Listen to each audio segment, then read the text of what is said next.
Cyanide Mohan, यह नाम शायद आपने भी कभी सुना होगा। कभी यह एक सामान्य स्कूल टीचर था, मगर आज इसकी पहचान भारत के सबसे खतरनाक सीरियल किलर में से एक की है। इसके ऊपर दर्जनों लड़कियों की हत्या का केस दर्ज है। एक समय पूरे कर्नाटक में मोहन के खौफ से लड़कियां बाहर निकलने से डरने लगी थी, तो आखिर एक टीचर क्यों सीरियल किलर बन गया? इसे साइनाइड मोहन क्यों बुलाया जाने लगा? यह कैसे लड़कियों को गायब करता था? यह पुलिस की पकड़ में कैसे आया और फिलहाल यह किस स्थिति में है? चलिए जानते हैं सब कुछ सिलसिलेवार तरीके से इस वीडियो में। कहानी शुरू करने से पहले जल्दी से टेरिबल सैम चैनल को सब्सक्राइब कर ले, बेल आइकन जरूर दबा लें। दोस्तों, पुलिस के सामने साइनाइड मोहन का नाम सबसे पहले 2009 में आया था। दरअसल 17 जून 2009 को कर्नाटक के बटवाल तालुका के बारीमर गांव की रहने वाली अनीता मूल नाम की एक 22 साल की लड़की अचानक अपने घर से गायब हो जाती है। अनीता के गायब होने के बाद इसके परिवार और गांव वाले लगभग 2 दिनों तक अनीता को ढूंढने के सारा शहर छान मारते हैं, मगर कहीं भी अनीता नहीं मिलती है। अनीता के गायब होने की खबर शहर भर में भी फैल जाती है।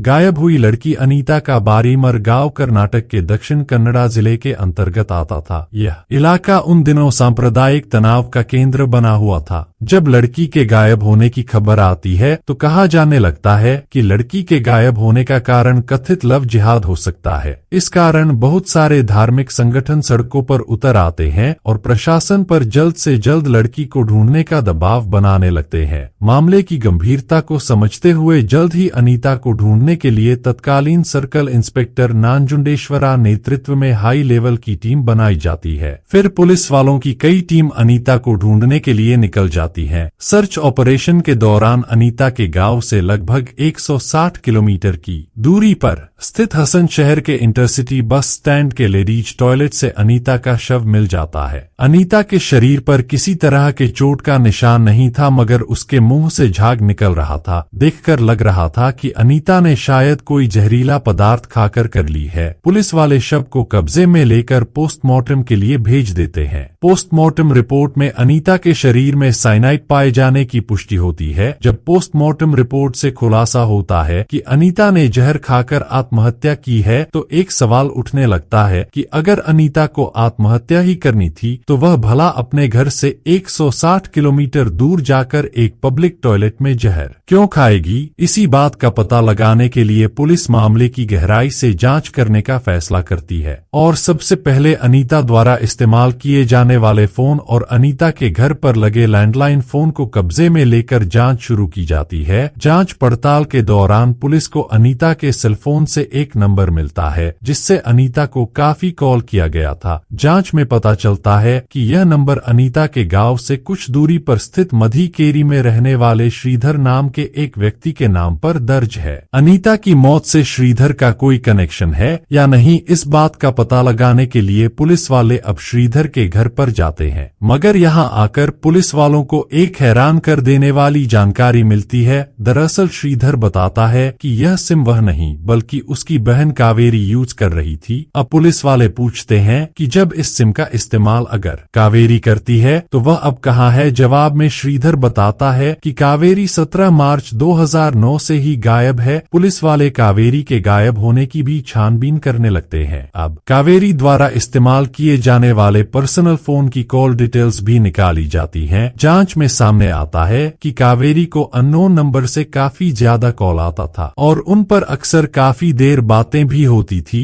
जब पुलिस उन दोनों नंबर की डिटेल्स निकलवा है तो पता चलता है कि एक नंबर पुत्तूर की रहने वाली विंता नाम की एक महिला का, जबकि दूसरा नंबर कसारा गोड़ की रहने वाली पुष्पा का है। अब पुलिस वाले इन दोनों के घर भी जाने का फैसला करते हैं। इन दोनों के यहाँ पहुंचकर पुलिस वालों की हैरानी की कोई सीमा नहीं रहती है, क्योंकि पुलिस वालों को जानकारी मिलती है कि कुछ समय पहले ही दोनों लड़कियां अलग अलग समय पर अपने घर से गायब हो चुकी हैं। अब पुलिस पुष्पा और विंता के कॉल डिटेल्स को खंगाल है तो पता चलता है कि इन दोनों के नंबर से भी आखिरी कॉल एक अनजान नंबर पर किया गया था। पुलिस उन नंबरों को भी ट्रेस करते हुए ओनर तक पहुंचती है तो पता चलता है कि उस मोबाइल नंबर से रिलेटेड लड़की गायब है। इस तरीके से एक के बाद एक लगभग 20 मोबाइल नंबर मिलते हैं, जिसकी जांच करने के बाद पता चलता है कि वह सभी 20 लड़कियां भी गायब हैं। यहाँ तक तो पुलिस को इतना समझ आ जाता है कि कोई एक ही व्यक्ति है जिसने एक के बाद एक 20 लड़कियों को अपना निशाना बनाया है। वह एक लड़की को मारता था और फिर उसके ही नंबर से अपने अगले टारगेट को कॉल करता था, मगर यह कौन कर रहा था पुलिस इस बात से अनजान थी। अब पुलिस इसी सीरियल किलर की तलाश में लग जाती है। पुलिस को शुरू में शक होता है कि शायद कोई मानव तस्कर गैंग है जो मासूम लड़कियों को बहला फुसलाकर अपना शिकार बना रहा है। पुलिस शुरू में इसी एंगल से जांच करती है, मगर गहराई से जांच के बाद भी पुलिस को कहीं से भी लड़कियों की किडनैपिंग या तस्करी के सबूत नहीं मिलते हैं। पुलिस वाले अब फिर से पूरी ताकत से असली किलर तक पहुंचने के लिए एड़ी चोटी का जोर लगा देती है। यहाँ तक कि बड़े स्तर पर पुलिस अपने मुखबिर को भी इलाके में फैला देती है, मगर कहीं से भी कोई जानकारी निकलकर सामने नहीं आती है। अभी पुलिस अपनी जांच में लगी हुई थी कि एक फॉरेंसिक रिपोर्ट से पुलिस को बड़ा ब्रेक थ्रू मिलता है। रिपोर्ट से पता चलता है कि अब तक जो भी 20 लड़कियां गायब हुई हैं, उन सभी के सिम कार्ड का इस्तेमाल जिस मोबाइल एम फोन में हुआ था, उन सभी का IMEI नंबर सेम था, यानी कोई एक ही व्यक्ति था जो लड़कियों की हत्या कर रहा था, फिर उसका सिम मोबाइल से निकालकर एक ही मोबाइल में यूज कर रहा था। तत्काल ही पुलिस IMEI नंबर 1 के सहारे मोबाइल फोन के ओनर का पता लगाने की कोशिश में लग जाती है। बहुत जल्द MV वालों को कामयाबी भी मिलती है। रिपोर्ट्स के मुताबिक पता चलता है कि जिस मोबाइल फोन में गायब हुई लड़कियों का सिम इस्तेमाल किया गया था, वह फोन कर्नाटक के बेंगलोर के एक दूर के रलाकट्टे गांव में इस्तेमाल हो रहा था। पुलिस वाले पता करते हुए डेरलाकट्टे गांव तक पहुंच जाते हैं। थोड़ी देर की मेहनत के बाद पुलिस वाले उस मोबाइल हेडसेट का इस्तेमाल कर रहे व्यक्ति तक भी पहुंच जाते हैं। थोड़ी सी पूछताछ के बाद उस व्यक्ति को हिरासत में ले लिया जाता है। हिरासत में लिए गए इस व्यक्ति का नाम पुरुष था। पुलिस पूछताछ में यह व्यक्ति बताता है कि यह जज मोबाइल फोन उसका जरूर था, मगर अब यह मोबाइल फोन वह इस्तेमाल नहीं करता है, बल्कि उसने कुछ समय पहले यह मोबाइल अपने भतीजे को दे दिया था। भतीजे के बारे में पूछने पर वह व्यक्ति पुलिस वालों को बताता है कि मेरा भतीजा एक स्कूल मास्टर है और उसका नाम मोहन कुमार है। मोहन कुमार का नाम केस में आते ही पुलिस वाले अब मोहन कुमार की कुंडली खंगालना शुरू करते हैं। जांच में पता चलता है कि मोहन कुमार का जन्म 6 अप्रैल 1963 को कर्नाटक के एक बेहद ही गरीब परिवार में हुआ था। इस परिवार में मोहन कुमार के अलावा मोहन कुमार के 2 भाई और एक बहन थी। मोहन कुमार के माता पिता दिहाड़ी मजदूर के तौर पर काम किया करते थे। माता पिता जरूर मजदूर के तौर पर काम करते थे, मगर सभी बच्चे पढ़ने में ठीक थे और सभी पढ़ाई के बाद नौकरी करने लगते हैं। मोहन कुमार भी हाई स्कूल पूरा करने के बाद BA की degree Uppi नंगड़ी first grade college से हासिल करता है। पढ़ाई पूरी करने के बाद मोहन कुमार को 1984 के नवंबर महीने में सरकारी नौकरी मिल जाती है और बतौर शिक्षक उसकी पहली पोस्टिंग शिरडी प्राइमरी स्कूल में होती है। नौकरी के दौरान ही मोहन कुमार की शादी मैरी नाम की एक महिला से हो जाती है, मगर यह शादी बहुत ज्यादा दिन नहीं चलती है। उसके बाद मोहन कुमार दूसरी शादी मंजुला नाम की महिला से करता है, जिससे इसके 2 बच्चे होते हैं। मोहन कुमार के बारे में पूरी जानकारी निकालने के बाद पुलिस वाले मोहन कुमार को पकड़ने का प्लान बनाने में लग जाते हैं। पुलिस वालों को पता था कि यह शातिरन व्यक्ति अब तक 20 लड़कियों की हत्या कर चुका है, इसलिए इसे पकड़ना इतना आसान नहीं होगा। इसलिए पुलिस वाले मोहन कुमार को उसी के प्लान में फंसाकर पकड़ने का प्लान बनाते हैं। दरअसल जब पुलिस अनीता के गायब होने के बाद अनीता को खोजने में लगी हुई थी, तभी अनीता के घर से कुछ दूरी पर रहने वाली सुमित्रा नाम की एक महिला टेलर पुलिस वालों को बताती है कि उसने एक पुरुष के साथ अनीता को आखिरी बार बस स्टैंड पर देखा था। सुमित्रा यह भी बताती है कि अगर उसने उस व्यक्ति को फिर से देखा तो शायद पहचान सकती है। मोहन कुमार का नाम सामने आने के बाद पुलिस वाले सुमित्रा को मोहन कुमार की तस्वीर दिखाते हैं। तस्वीर देखते ही सुमित्रा तुरंत मोहन कुमार को पहचान लेती है। इतना ही नहीं, सुमित्रा यह भी बताती है कि 2005 के आसपास मोहन कुमार ने उसके सामने शादी का प्रस्ताव रखा था और खुद को एक सरकारी अफसर बताया था। यहाँ पुलिस वालों को अच्छा मौका मिल जाता है। पुलिस वाले दिमाग लगाते हैं कि सुमित्रा के मोबाइल से ही मोहन कुमार को फोन करवाते हैं। सुमित्रा मोहन को कहती है कि मैं तुमसे मिलना चाहती हूँ और मैं तुमसे शादी भी करूंगी। पहले तो मोहन कुमार सुमित्रा की बातों में नहीं आता है, मगर जब सुमित्रा मोहन कुमार को पक्का यकीन दिला देती है तो मोहन कुमार सुमित्रा से मिलने के लिए राजी हो जाता है। फिर वह सुमित्रा के बताए समय पर पास के ही बस स्टैंड पर सुमित्रा से मिलने आ जाता है। यहाँ पुलिस पहले से ही तैयार थी। जैसे ही मोहन कुमार आता है, पुलिस वाले तुरंत मोहन कुमार को पकड़कर गिरफ्तार कर लेते हैं। अब पूछताछ का सिलसिला शुरू होता है और इस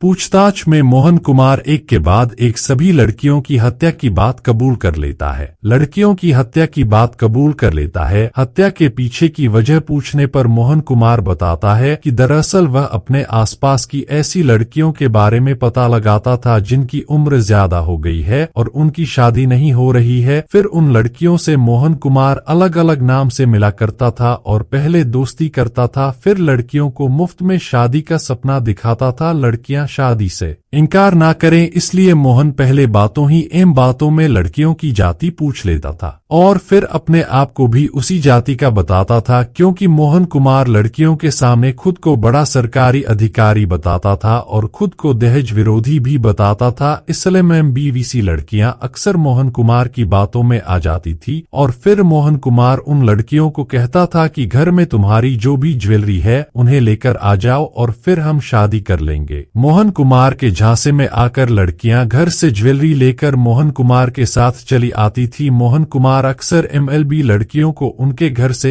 100 से 200 किलोमीटर दूर ले जाकर रात भर होटल में रखता था, खूब मस्ती करता था और फिर सुबह मंदिर में चलकर शादी का बहाना करके सामान होटल में ही रखकर लड़की को बस स्टैंड तक लेकर जाता था। बस पर चढ़ने से पहले मोहन कुमार लड़कियों को कहता था कि पिछली रात हमने संबंध बनाए हैं, अगर प्रेगनेंसी हो गई तो समस्या हो सकती है, इसलिए बेहतर है कि तुम ये गर्भ निरोधक गोली टॉयलेट में जाकर ले लो। यह दवाई टॉयलेट में जाकर लेने के पीछे की वजह मोहन कुमार लड़कियों को बताता था कि यह दवाई लेने के बाद तुम्हें तुरंत जोर से यूरिन पास करने की इच्छा होगी। लड़कियां मोहन कुमार के झांसे में आ जाती थी और बाथरूम में जाकर वह दवाई ले लेती थी। वह दवाई असल में गर्भ निरोधक गोली नहीं बल्कि साइनाइड की गोली हुआ करती थी, जिसे खाते ही लड़कियां बाथरूम में ही तड़प कर मर जाती थी। इधर बड़े आराम से मोहन कुमार वहां एम्स से निकलकर होटल रूम पर जाता था जहां लड़कियों ने अपनी ज्वेलरी रखी हुई थी। वहां से वह ज्वेलरी लेकर लापता हो जाता था और फिर अपने अगले टारगेट की तलाश में लग जाता था।